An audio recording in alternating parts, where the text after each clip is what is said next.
नेते पंतप्रधान नरेंद्र मोदी आता लेहमध्ये दाखल झालेले आहेत। आताची सगळ्यात मोठी बातमी आपण बघतोय, भारत चीन संघर्षानंतर मोदी हे लेहमध्ये पोहोचलेत। एलएसीच्या सुरक्षेचा त्यांनी आढावा घेतलेला आहे आणि आता दिवसभर आढावा घेणार आहेत। पंतप्रधानांसोबत बिपिन रावत देखील आहेत। आताची सगळ्यात मोठी बातमी आपण बघतोय, पंतप्रधानांसोबत बिपिन रावत देखील। भारत आणि चीन संघर्षानंतर मोदी आता लेहमध्ये पोहोचलेत। शैलेंद्र देवळाणकर सर आपल्या सोबत आहेत, आंतरराष्ट्रीय घडामोडींचे अभ्यासक आणि तज्ञ आहेत। शैलेंद्र सर, किती महत्त्वाची म्हणायची मोदींची ही भेट? कारण थेट एलएसी वरती गेलेत, तिथे सुरक्षेचा आढावा घेत आहेत, जखमी सैनिकांना ते भेटतायत। सैनिकांचं देखील मनोबल वाढण्यासाठी खूप मोठी मदत होईल सर।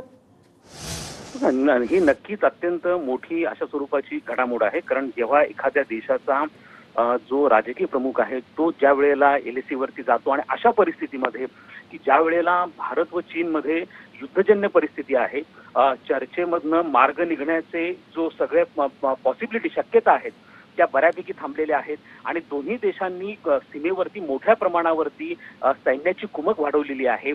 सैन्याच्या कवायती होत आहेत।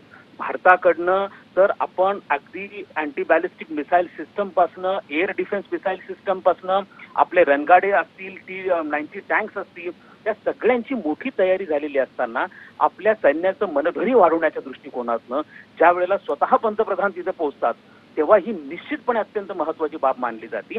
फक्त याच्यातनं एक गोष्ट मात्र आवर्जूनपणे आपल्याला सांगावी लागेल आणि ती बाब अशी आहे की आता जर खुद्द जर भारत आणि चीन संघर्षामधनं मार्ग काढायचा असेल तर खुद्द पंतप्रधानांना शी जिनपिंग यांच्याशी बोलावं लागेल, कारण तो शेवटचा एक पर्याय आता उरलेला आहे। कारण लष्करी पातळीवरचा असेल, राजनैतिक पातळीवरच्या असेल, सर्व चर्चा ह्या झालेल्या आहेत। आता शेवटची चर्चा जी राहिलेली आहे ती पंतप्रधान आणि शी जिनपिंग यांची आहे। त्याच्यापूर्वी पंतप्रधानांनी ही जी एलएसीला भेट दिलेली आहे ती एकूणच भारताची या संघर्षासाठी झालेली जी तयारी आहे ती तयारी आणि आपल्या सैन्याचं मनोधैर्य वाढवण्याच्या दृष्टिकोनातून ही एक महत्त्वाची भेट आहे अशी आपल्याला म्हणावं लागेल। नक्कीच शैलेंद्रजी, आणि त्याचबरोबर चीनला देखील हा एक खूप मोठा इशारा आहे, कारण चीन ज्या कुरापती सुरू केलेल्या आहेत त्या आम्ही अतिशय गांभीर्याने घेतोय, इतक्या की आमचे पंतप्रधान देखील येऊन तिथं भेट देत आहेत।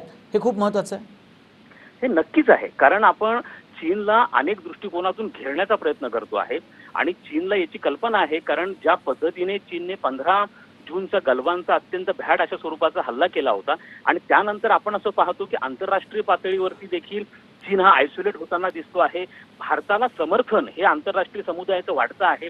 मग तो फ्रान्स असेल, अमेरिका असेल, हे भारताला मोठ्या प्रमाणावरती समर्थन देताना दिसत आहेत आपल्याला। आणि दुसरीकडे आपण हेही बघतो आहोत की चीनच्या बाबतीमध्ये ज्या हाँगकाँगच्या अडचणी आहेत त्या देखील कमालीच्या त्यांच्या वाढायला लागलेल्या आहेत आणि अशा परिस्थितीमध्ये 59 ॲप जे आहेत ते आपण बॅन केलेले आहेत आणि एक पद्धतीने आपण हे चीनला इशारा देतो आहोत की तुम्ही भारत आणि चीन मधली विश्वासतूट जी आहे ती वाढलेली आहे आणि चीनने आता या बाबतीमध्ये चीनला मोठी किंमत चुकवावी लागणार आहे आणि हे किंमत चुकवण्याचाच हा एक प्रकार आहे की आपण इव्हन ह्या संघर्षाला देखील अत्यंत गांभीर्याने घेतो आहोत आणि तिथं त्या दृष्टिकोनातून पंतप्रधान हे पोहोचलेले आहेत। नक्कीच शैलेंद्रजी, आणि आपण बघितलं की ही भेट तर होते आज दिवसभर, ते त्या लेह भागात आहेत, जखमी सैनिकांची देखील विचारपूस करतायत आणि त्याचबरोबर तयारी देखील प्रचंड सुरू केलेली आहे भारतानं या सीमारेषेवरती। ही देखील त्यातल्या त्यात जमेची बाजू म्हणजे केवळ इशारे, केवळ ॲप्स जे आहेत ते बॅन करून नाही, तर जी सैनिकी कारवाई जर करावी लागली काही पुढे जाऊन तर त्याच्यासाठी स्पेशल फोर्सेस डिप्लॉय करणं हे देखील प्रॅक्टिकल उपाय देखील सुरू केलेत आपण।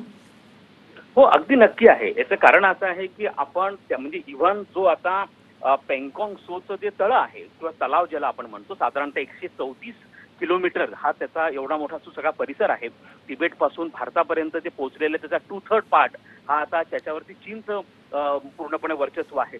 तर चीनने ह्या तलावामध्ये अत्याधुनिक बोटी ज्या होत्या त्या त्यांनी डिप्लॉय केलेल्या होत्या। त्याचा सामना करण्यासाठी भारताने देखील अत्यंत महत्त्वाच्या, ज्याला आपण क्विक रिॲक्शन फोर्स ज्याला म्हणतो, अशा स्वरूपाच्या बोटी ज्या आहेत, टेहाळणी बोटी आहेत, ह्या आपण तैनात केलेल्या आहेत।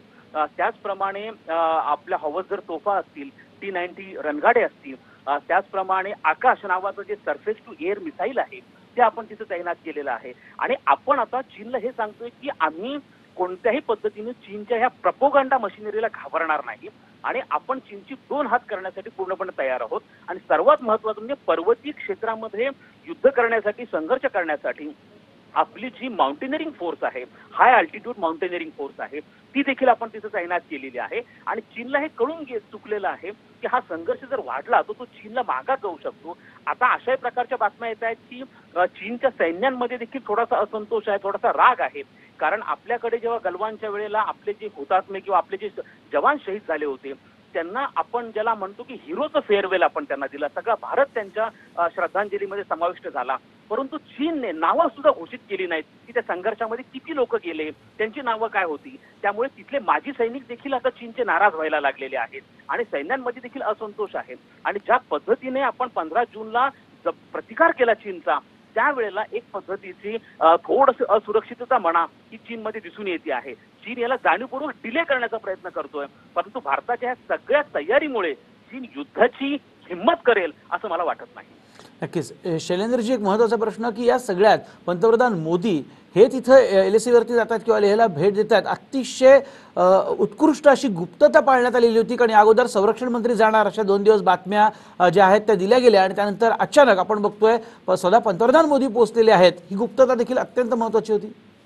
हो, ही निश्चितचपणे ज्या वेळेला अशा स्वरूपाचं संवेदनशील वातावरण हे 2 देशांमध्ये असतं, कमालीचा तणाव वाढलेला असतो आणि जो परिसर आहे संपूर्ण ज्या पद्धतीने चीनने तिथं आपली मोर्चे बांधणी केलेली आहे, अशा वेळेला जेव्हा देशाचे राजकीय प्रमुख तिथं जात असतात त्यावेळेला निश्चितपणे अशा स्वरूपाची गुप्तता ही जी पाळली जाणं हे महत्वाचं असतं.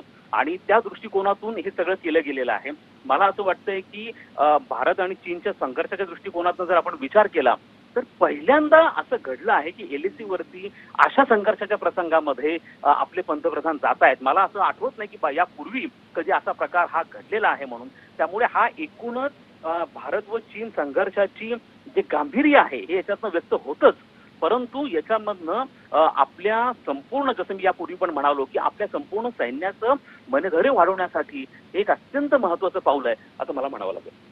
नक्की. आणि त्याचबरोबर मगाशी तुम्ही जो उल्लेख केलात की जगभरामध्ये कॉर्नर करण्याचा प्रयत्न देखील चीनला आपण सुरू केलेला आहे.